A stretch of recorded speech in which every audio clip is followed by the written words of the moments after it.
ఓసిన వరాలు ఏటున్నావే యాడున్నావే? నువ్వు విషం తాగినవని తెలిసిన తర్వాత ఇక్కడికి వచ్చానే వరాలు. ఏ ఎవరు నువ్వు అని ప్రీతి అడుగుతుంది.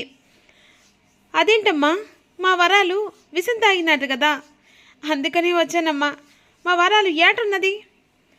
వరాలు ఎవరు? అదేమ్మా విషం తాగినా చెప్పినారే, తను నా భార్య. కోపంగా ఇంట్లో నుంచి వచ్చిందమ్మా. అనన్యనా? అదే అనన్య. అది అనన్య కాదు, అనన్య. అదే అమ్మా, అలా పిలవడం రాకనే కోపం మీద ఇంటి నుంచి బయటకు వచ్చినది. అసలు పేరు లక్ష్మి వరాలని చెప్పేసి పిలుస్తూ ఉండాము. ఎలాగైనా సరే నా భార్యను ఓ పారు చూపించన్నమ్మా అని అంటుండగా వెంటనే ఇక్కడ లీలావతి, కోటేశ్వరరావు, రోహిత్ ఆశ్చర్యంగా చూస్తూ ఉండిపోతారు. ఇక నీ భర్త వచ్చాడమ్మా. నీ భర్త ఎవరో కాదు, ఆ రోహిత్. ఇప్పుడు అందరి ముంగట బయటపడ్డ తర్వాత అప్పుడు వెంటనే ప్రీతి ఇంట్లో నుంచి చీకొట్టుకొని వెళ్తుంది. ఇదే కదా మనకు కావాల్సింది అని చెప్పేసి ఈ విధంగా కాంచన అనన్యతో ఉంటుంది. అందరు కలిసి లోపలికి వస్తారు. అమ్మ అనన్య, నీ భర్త వచ్చాడు అని చెప్పేసి లీలావతి అంటుండగా, అవును అనన్య, నీ భర్త నీ గురించి ఇక పంచప్రాణాలు పెట్టుకొని వచ్చాడు అని అనేసరికి ఇక్కడ రోహిత్ అందరు కలిసి లోపలికి వస్తారు కదా. అదేంటి నా భర్త వచ్చాడంటుంది అని చెప్పేసి ఈ విధంగా ఆనంద భైరవి నీ భార్య దగ్గరికి రా అని చెప్పేసి పిలుస్తుంది కదా. లోపలికి ఆ భర్త యాంకర్ వచ్చి, ఓసిన వరాలు ఇట్టపడిపోయిండవే, ఎందుకు విసిం తాగుండవు? అయ్యో, ఒక్క పేరు నేర్చుకోలేదని చెప్పేసి అదేదో పేరు పెట్టుకొని, దిక్వల్ల పేరు పెట్టుకొని ఈరోజు విసిం తాగుండవా? వా అత్త, గట్ట సుత్తుండవేంది? నీ బిడ్డను తోలుకొని వచ్చి ఉండవు కదా, కనీసం నీ బిడ్డను చూసుకునేది మర్యాద కూడా లేదా ఏంది? అయ్యో నా వరాలు, ఇట పంటూ ఉంటే నువ్వు అలా తాగితే సత్తే నన్ను ఎవరు చూసుకుంటారో దిక్కు అని ఈ విధంగా ఆనంద భైరవి ఆడిచినట్టు నాటకం సూపర్గా ఆడుతూ ఉంటాడు. ఇక అనన్య షాక్ అయి కాంచన వైపు చూస్తూ, ఏందమ్మి కథ ఒకటి అయితే ఇంకోలా స్క్రీన్ ప్లే రాసినట్టుండవే, అసలు వీడెవడు నా పెళ్ళామని చెప్పేసి నిన్నంటుండాడు? అదే అమ్మా, అదే నాకు అర్థం కావట్లేదు. ఇది కావాలని ఆనంద భైరవి ఆడుతున్న నాటకం అని అర్థమవుతుంది. ఎలాగైనా రోహిత్ను నా భర్త అని ఆ ప్రీతి ముంగట చెప్పి శాశ్వతంగా ఇంట్లో నుంచి బయటికి పంపించాలనుకుంటే ఈ ఆనంద భైరవి నేనాడిన నాటకానికి తెర తింపాలనుకుంటుంది అని విధంగా అంటుండగా, ఏంటి అనన్య అలా సైలెంట్గా ఉన్నావు? నీ భర్త వచ్చాడని కనీసం మర్యాద లేకుండా. అయినా భార్య భర్తలలో కామన్గా గొడవలు వస్తూ ఉంటాయి, పోతూ ఉంటాయి.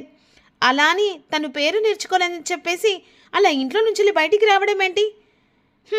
అసలు ఇంత కాన్ఫిడెన్స్గా చెప్పానంటే నువ్వు మరీ స్థాయికి మించి హోదా కోరుతున్నట్టుగా అనిపిస్తుంది. ఇదిగో నీ భార్యను తీసుకొని వెళ్తావా అనేసరికి ఒక్కసారి ఉలిక్కి పడుతుంది. ఏట వరాలు, నాతో పాటుగా వస్తావా? నీ రాను. ఏంటి రానంటున్నావు? నీ భర్తే కదా ఇప్పుడు వచ్చి పిలుస్తున్నది. ఏదో భార్య భర్తలవా గొడవ వస్తాయి, ఇంట్లో నుంచి శాశ్వతంగా రావడమా? ఏదో ఇక మా ఇంట్లో కూడా పని వాళ్ళు లేరని చెప్పేసి మీ ఇద్దరిని పెట్టుకున్నాను. ఇప్పుడు ఆల్మోస్ట్ నీ భర్త చూడు కదా, నీ భర్తతో వెళ్ళు అని ప్రీతి అంటుంది. అప్పుడు వెంటనే ఆనంద భైరవి వైపు చూస్తూ రిక్వెస్ట్గా అడుగుతున్నట్టుగా ఫేస్ పెడుతూ ఉంటుంది. సర్లే ప్రీతి, పాపం అకస్మాత్తుగా తన భర్తతో వెళ్ళాలంటే ఎలా కుదురుతుందిలే. కొన్ని రోజులు వాళ్ళ భర్తను వదిలేసి ఎన్ని రోజులు మన ఇంట్లో ఉంది కదా, కాస్త అతను కూడా చేయి తిప్పుకున్న తర్వాత నువ్వు తీసుకెళ్తావా వీరయ్య? అట్టే అమ్మా, నువ్వు ఏది చెప్తే అట్టే చేస్తానులే. వరాలు, నువ్వు ఈసారి విషం తాగినావు కదే, ఏదన్నా పేరు పలకడం కోసం అని చెప్పేసి అట్ట నన్ను మభ్యపెట్టి గాబరు చెయ్యకే వరాలు. ఆనందమ్మ చెప్పినది కదా, నీకు మంచిగా అనిపిస్తే ఆయనతోనే పని చెయ్యి, కాకపోతే ఈ మొగడున్నారని మర్చిపోకు. కానీ జాగ్రత్తనే వరాలు, ఇట్ట వదిలిపెట్టిపోవడం చాలా మంచిగా అనిపించలేదు, బాధ అనిపిస్తుంది వరాలు.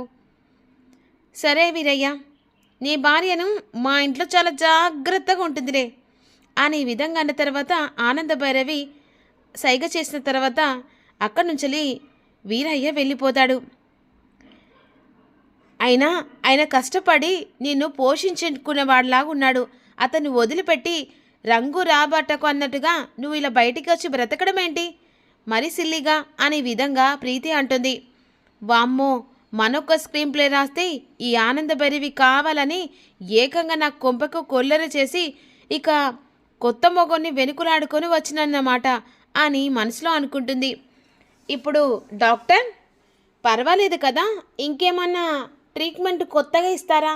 అబ్బే వద్దులే మేడం, తను ఈ పాటికే కవర్ అయినట్టుగా అనిపిస్తుంది అని డాక్టర్ చెప్పి అక్కడి నుంచి వెళ్ళిపోతుంది. ఓసే అనన్య, నువ్వు ఆడుతున్న నాటకం అని నాకు బాగా తెలిసే, కాకపోతే చెప్పాను కదా ఈ పిల్లి వేషాలు పిల్లి గంతులు నా దగ్గర పనిచేయవని. రోహిత్ని ఎలాగైనా ప్రీతి దగ్గర బ్లేమ్ చేసి ప్రీతిని శాశ్వతంగా ఇంట్లో నుంచి వెళ్ళిపోయేలా చేయాలని నువ్వనుకున్నావు, కానీ నీ గోతిలో నేను నిన్ను పడేశానే, అదొక్కటి మర్చిపోకే అని చెప్పేసి ఆనంద భైరవి మనసులో అనుకుంటుంది. ఈలోపు ఇక తనని ఇంటికి తీసుకొని వస్తారు కదా, తెల్లారిపోతుంది. హాల్లో వచ్చి కిచెన్లో పని చేసుకుంటూ ఉంటుంది శరణ్య హాల్లోకి వచ్చి కూర్చుంటుంది కదా కాఫీ తీసుకొని. ఇక దర్శన్ ఒక ఫైల్ కోసం అని చెప్పేసి ఇక అన్ని చూస్తుండగా ఫైల్ దొరకదు. వెంటనే శరణ్యకు ఫోన్ చేసి ఫైల్ ఉండే కదా, ఫైల్ కనిపించట్లేదు అంటుండగా కబోర్డ్లో ఉన్నది చూడండి అని అంటుండగా సరే అని చెప్పేసి కబోర్డ్లో ఉన్న ఫైల్ చూస్తాడు. కాకపోతే ఇక్కడ శరణ్య ఫోన్ కట్ చేయకుండా ఈలోపు వెంటనే అనన్య అటువైపుగా వస్తుంది. ఏంటక్క, ఆడిన నాటకం చాలా పర్ఫెక్ట్గా ఆడినట్టున్నావే అని అంటుండగా, ఏయ్ ఏంటి ఎక్కువ మాట్లాడుతున్నావు, నోరు మూసుకొని సైలెంట్గా ఉండు అని అనన్య బెదిరిస్తుంది. ఏంటి అలా బెదిరిస్తే భయపడి ఇక నంగిపై గజగజ వనికి చేతులు ముడుచుకొని కూర్చుంటాను అనుకుంటున్నావా? ఇక ఒకప్పుడు అనన్య, ఇప్పుడు అనన్య అలాగే మాట్లాడుతుంది అనేది కాదు ఇక్కడ శరణ్య. ఒకప్పుడు శరణ్య ఎలా ఉండేదంటే అక్కను నమ్మి ఉండేది, కానీ నువ్వు ఆడిన నాటకాలు ప్రతి ఒక్కటి నాకు తెలిసిపోయాయి. ఇప్పుడు నన్ను బెదిరించి నువ్వు ఏదో చేయాలనుకుంటున్నావు కదా, ఆ పప్పులు మాత్రం ఉడకవు. ఎందుకంటే నువ్వు ఆడిన నాటకం ప్రతి ఒక్కటి నాకు తెలుసు. నువ్వు కడుపుతో ఉన్నావని చెప్పేసి ఆ కడుపు నా మీద నెట్టి ఇక నా భర్త నమ్మించేలా నువ్వు ఇలా చేశావు. ఎలాగైనా నా సంసారంలో నువ్వు నిప్పులు పోసావు. ఆఖరికి నా భర్తను విడగొట్టే ప్రయత్నం చేసావు. కానీ ఎప్పుడు నా భర్త నా మీద అనుమానం పడలేదు. అసలు నువ్వు మీరందరూ కలిసి అదే నేను ప్రెగ్నెన్సీ అని నమ్మించేలా నువ్వు ప్లాన్ చేశావు. అయినా కూడా ఒక్కనాడు కూడా నా భర్త అనుమానం పడకుండా అలా దూరం పెట్టాడు, కానీ ఏనాడు ఒక మాట పడి నన్ను బాధ పెట్టలేదు అని విషయం మాట్లాడుతుండగా ఏంటి శరణ్ ఇంక ఫోన్లో లైన్లో ఉన్నట్టుందని ఈ మాటలు వింటూ ఉంటాడు. నా భర్త రాముడు కంటే గొప్పవాడు. ఓపికతో నేను ఎలాగైనా నా భర్తను నా వైపు తిప్పుకుంటాను. నువ్వు ఆడిన నాటకాలన్నీ ఏదో ఒక రోజు బయటపడతాయి. ఆడిన నాటకాలలో ఎప్పుడు ఇక నిజస్వరూపం నీది బయటపెట్టక నేను ఎట్టి పరిస్థితులు నిన్ను వదిలిపెట్ట. నోరు మూసుకొని పడుండవే అని ఈ విధంగా అనన్య అంటుండగా, నోరు మూసుకొని పడుండడానికి కాదు, నువ్వు ఆడిన నాటకాలు ప్రతి ఒక్కటి చీటీలాగా నీ గుట్టు అంతా బయట పెడతాను అని ఈ విధంగా అంటుండగా ఇక వెంటనే దర్శన్ తన భర్త గురించి చెప్పేసరికి తన కళ్ళల్లో అలా నీళ్లు తిరుగుతూ బాధపడుతూ ఉంటాడు. అసలు ఇంతలానా నా భార్య నా మీద ఇంతలా నమ్మకం పెట్టుకుందా అని విధంగా సంతోషపడుతూ ఉంటారు. అనన్యకు వార్నింగ్ ఇచ్చి శరణ్య వెళ్ళిపోతుంది. ఇక బాధపడుతూ ఒక్కసారిగా శరణ్యను హక్ చేసుకునేసరికి శరణ్య ఒక్కసారిగా షాకింగ్గా చూస్తూ ఉంటుంది. మరి ఏం జరగబోతుందో తెలుసుకుందాం.